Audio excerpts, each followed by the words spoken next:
రాష్ట్ర ముఖ్యమంత్రి వర్యులు శ్రీ రేవంత్ రెడ్డి గారికి పద్మ విభూషణ్ అవార్డు గ్రహీతలు పెద్దలు శ్రీ గౌరవ వెంకయ్య నాయుడు గారికి అట్లాగే మరో పద్మ విభూషణ్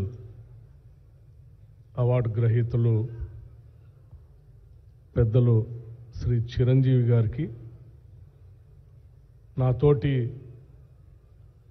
మంత్రివర్గ సహచర మిత్రులు శ్రీ కోమటిరెడ్డి వెంకటరెడ్డి గారికి అట్లాగే మరొక మంత్రివర్గ సహచరులు శ్రీ పొంగులేటి శ్రీనివాసరెడ్డి గారికి రాష్ట్ర ప్రభుత్వ సలహాదారులు శ్రీ వేం నరేందర్ రెడ్డి గారికి పద్మశ్రీ అవార్డు గ్రహీతలు శ్రీ వేలు ఆనందాచారి గారికి శ్రీ దాసరి కొండప్ప గారికి శ్రీమతి ఉమామహేశ్వరి గారికి శ్రీ గడ్డం సమ్మయ్య గారికి శ్రీ సోమలాల్ గారికి శ్రీ కూరేళ్ల విఠలాచార్య గారికి అట్లాగే వేదిక మీద ఉన్నటువంటి మా చీఫ్ సెక్రటరీ శాంతి కుమార్ గారికి ఇతర ఉన్నతాధికారులకి కార్యక్రమానికి ఇచ్చేసినటువంటి ఇతర సహచర మిత్రులకి పెద్దలందరికీ కూడా ముందుగా నా హృదయపూర్వకమైనటువంటి నమస్కారాలు. పద్మ అవార్డు గ్రహీతలందరికీ కూడా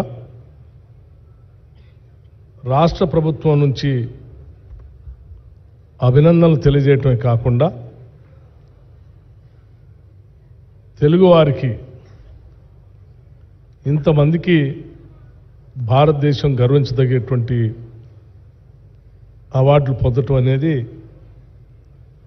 ఈ రాష్ట్రానికి గర్వకారణంగా రాష్ట్ర ప్రభుత్వం భావించి ఈరోజు వారిని గౌరవించుకునేటువంటి కార్యక్రమాన్ని రాష్ట్ర ప్రభుత్వం నుంచి ఏర్పాటు చేయడం జరిగింది. పద్మశ్రీ అవార్డులు పొందినటువంటి వాళ్ళందరూ కూడా ఎక్కడో మారుమూల ప్రాంతాల్లో గుర్తించబడినటువంటి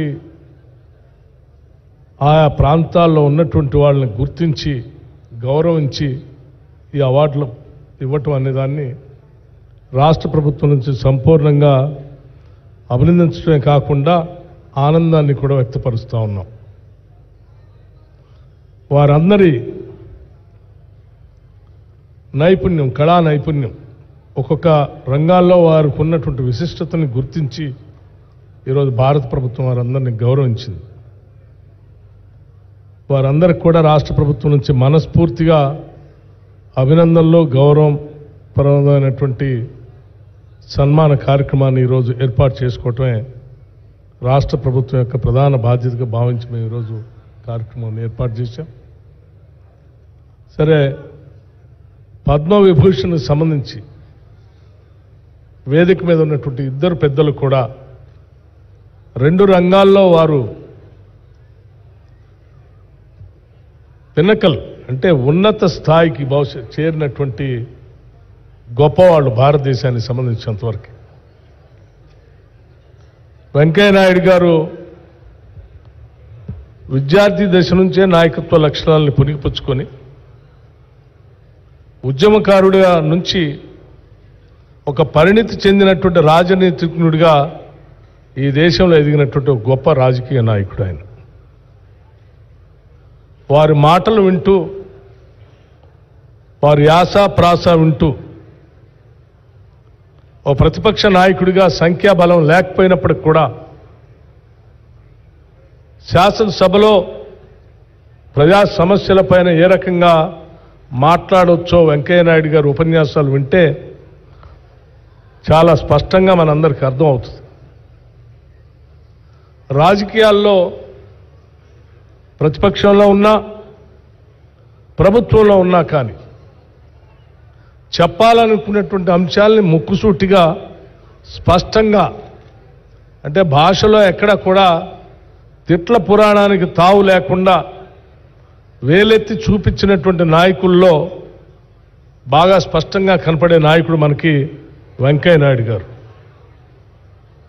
వారు ఇక్కడ శాసనసభలో కానీ, లేకపోతే పార్లమెంట్లో రాజ్యసభలో కానీ, లేకపోతే సభా నిర్వహణలో కానీ, ఉపరాష్ట్రపతిగా రాజ్యసభని నడిపించేటువంటి కార్యక్రమంలో కానీ రాజకీయాలకు అతీతంగానే వారు నడిపినటువంటి హుందాతనం నిజంగా మనందరికీ, మా అందరికీ ఆదర్శవంతంగా ఉంటుంది, ఉండాలని కూడా నేను బలంగా కోరుకునేటువంటి వ్యక్తిగా శ్రీ వెంకయ్య నాయుడు గారికి పద్మ విభూషణ్ రావటం అనేది మేమందరం చాలా సంతోషించినటువంటి విషయంగా ఈ సందర్భంగా రాష్ట్ర ప్రభుత్వం నుంచి మనం చేయదలుచుకున్నాం.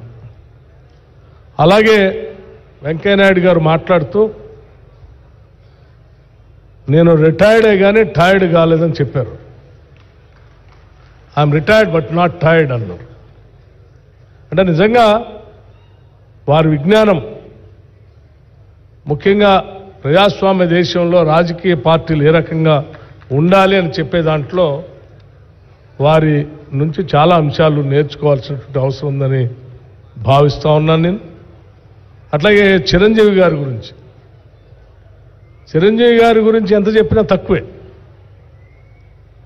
సినిమా రంగంలో ఎటువంటి బ్యాక్గ్రౌండ్ లేకుండా వారు ఇంత ఉన్నత స్థాయిని, ఒక మెగాస్టార్ స్థాయికి ఎదగటం అనేది స్వయం కృషితో ఎవరైనా సాధించాలి అనేటువంటి పట్టుదల ఉంటే నాలాగా సాధించవచ్చు అని చెప్పి వారు మనందరికీ ఇన్స్పిరేషన్ ఇచ్చినటువంటి ఒక గొప్ప కథానాయకుడు. సరే, చాలామంది కథానాయకుడిగా సినిమా రంగంలో ప్రవేశించి కథానాయకులుగా ఉంటారు. కానీ చిరంజీవి గారు కథానాయకుడిగానే కాదు, విలన్గా, క్యారెక్టర్ ఆర్టిస్ట్గా రకరకాలైనటువంటి క్యారెక్టర్ చేస్తూ అంతిమంగా కథానాయకుడిగా తిరుగులేని మెగాస్టార్గా ఈ దేశంలో ఎదిగినటువంటి ఏకైక హీరో ఎవరైనా ఉన్నారంటే అది చిరంజీవి గారు అనుకుంటున్నాను. సమాజంలో ఉన్నటువంటి అనేక పాత్రలు, స్వయం కృషి లాంటి సినిమాలో కానీ, ఊరికిచ్చినటువంటి మాటల్లో ఒక కథానాయకుడి పాత్ర కానీ, లేకపోతే రకరకాల, అంటే సమాజాన్ని స్ఫూర్తిగా తీసుకొని ముందుకు నడిపించడానికి పనికొచ్చేటువంటి అనేక పాత్రలు పోషించి వారు గొప్ప స్థాయికి ఎదిగారు.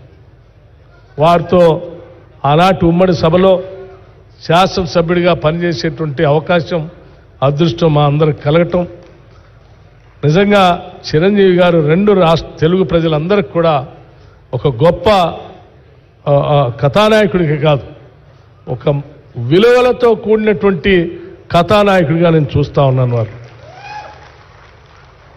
కథానాయకులు సరే వారి ప్రైవేట్ జీవితంతో ఆ ఫ్యాన్ ఫాలోయింగ్తో పోతూ ఉంటారు.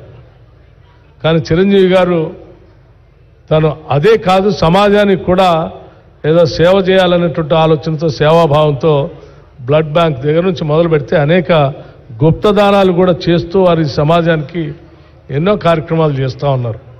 ముఖ్యంగా మదర్ తెరీసా గురించి వారు చెప్పినటువంటి మాటలు కానీ, ఆ విగ్రహావిష్కరణ చేయాలని వారు చూపించినటువంటి పట్టుదల కానీ, అవన్నీ చూస్తూ ఉంటే I have to give something to this society అని చెప్పి వారిలో కనపడేటువంటి తృష్ణ తప్పనిసరిగా ఈ రాష్ట్రంలోనే కాదు, దేశంలో ఉన్నటువంటి కథానాయకులందరూ కూడా వారిని ఆదర్శంగా తీసుకొని ముందుకు పోతే ఈ సమాజానికి చాలా మేలు జరుగుతుందని నేను భావిస్తూ ఉన్నాను.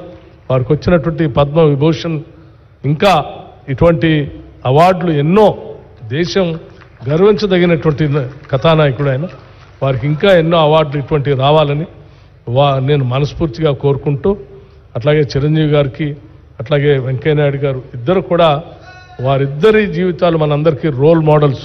రెండు రంగాల్లో, అటు రాజకీయ రంగంలో, ఇటు సినీ రంగంలో, అన్ని రంగాల్లో కూడా వారిద్దరి జీవితాలు ఆదర్శం అని చెప్పి మీ అందరికీ నేను మనవి చేస్తూ, నేను మరొకసారి ఈ అవార్డు పద్మ అవార్డు గ్రహీతలందరికీ కూడా నేను మనస్ఫూర్తిగా అభినందనలు తెలియజేస్తూ వారికి సన్మానం చేసేటువంటి ఈ కార్యక్రమంలో అవకాశం రావటం కూడా మా అదృష్టంగా నేను భావిస్తూ ముగిస్తా ఉన్నాను. Thank you. నమస్కారం.